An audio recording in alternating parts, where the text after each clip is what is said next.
Hey guys, my name is Bill Hanna, and today I'd like to cover accounts receivable.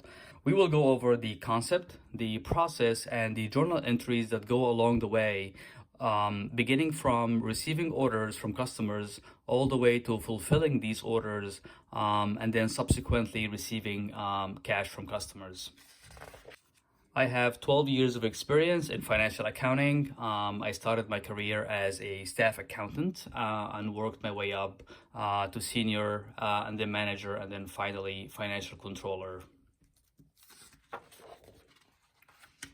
So to better understand accounts receivable, let's walk through an example. I'm gonna assume that I own a company called Jeff's Beans, and I'm in the business of importing and processing coffee beans. I typically sell the coffee beans to small cafes and restaurants.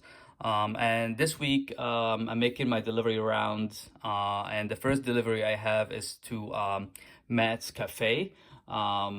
Matt's Cafe sent me a purchase order for $10,000 worth of coffee beans. So here I am ready to fulfill that purchase order for $10,000. Once I receive the PO for $10,000, I create a sales order in my system for $10,000.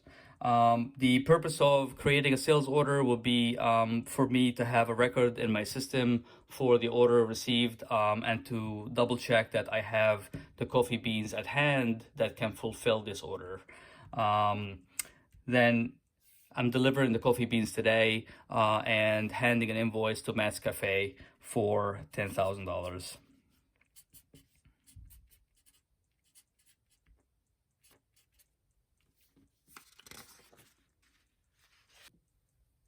Now, let's look at this transaction from the perspective of Jeff's Beans. Let's go through the type of document that we're looking at and the journal entry that corresponds with this document. When Jeff's Beans received the purchase order for $10,000, there isn't really any journal entry to book in this case.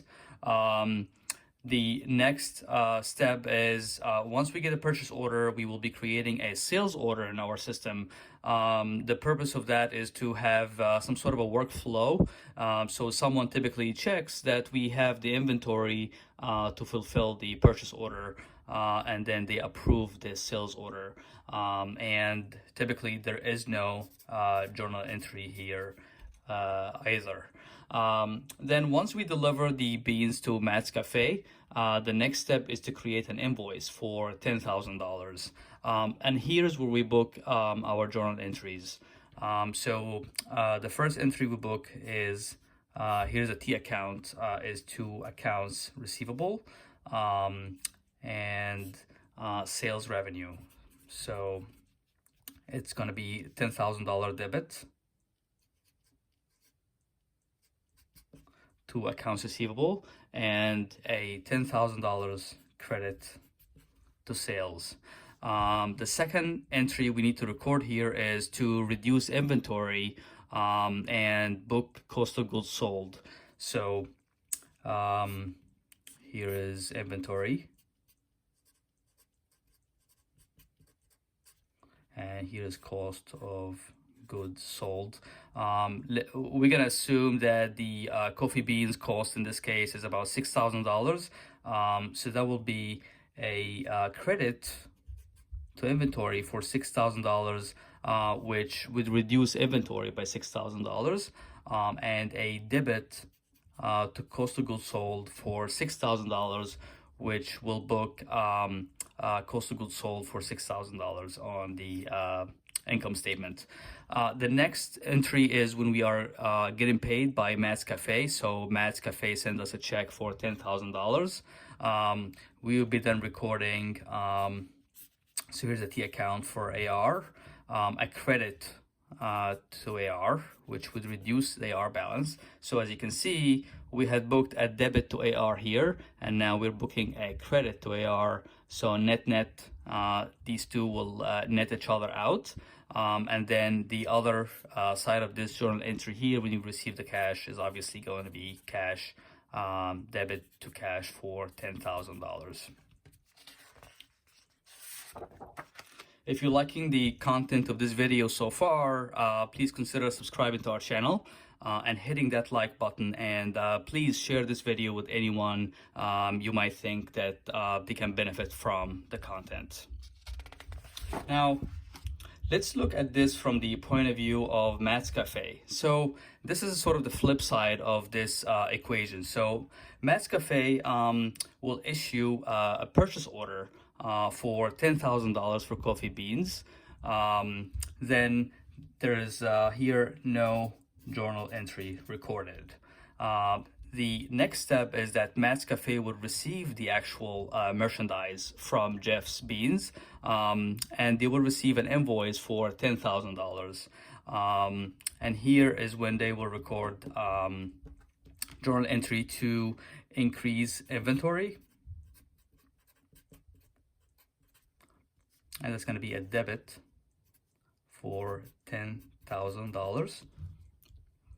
And to book the accounts payable, which has a credit nature, so that will be a credit of $10,000. So this is balancing. You see debit to inventory and credit to accounts payable. Now the next step, it's going to be to actually pay that invoice. So Matt's Cafe will wait until the payment terms have passed. So typically payment terms are 30 days. Let's assume, so in 30 days, Matt will pay by check. So the journal entry here to record is to credit cash for $10,000, which would reduce their cash balance, and debit AB or AP for $10,000. So accounts payable, you see here has a credit signaling that we owe $10,000. Once we pay it, we debit AP. So net AP now equals to zero, but our cash balance went down by $10,000.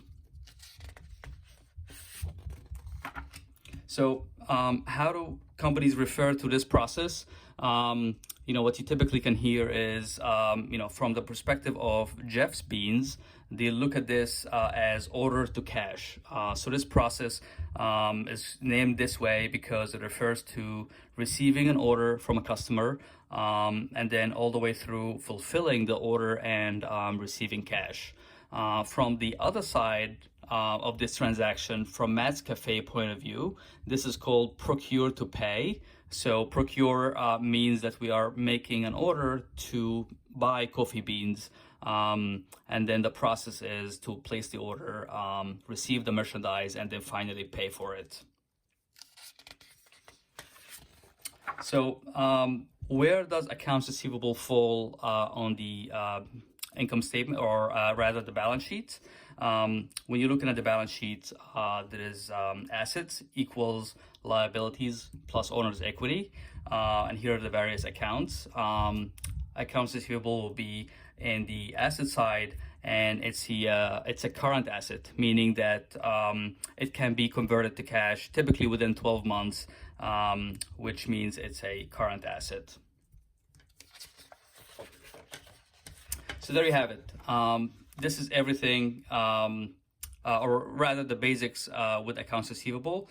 If you can give me some ideas for my next video, that would be great. Please use the comment section below and tell me what are the accounting areas that you find most challenging, and I'd be happy to create a video. Thank you so much.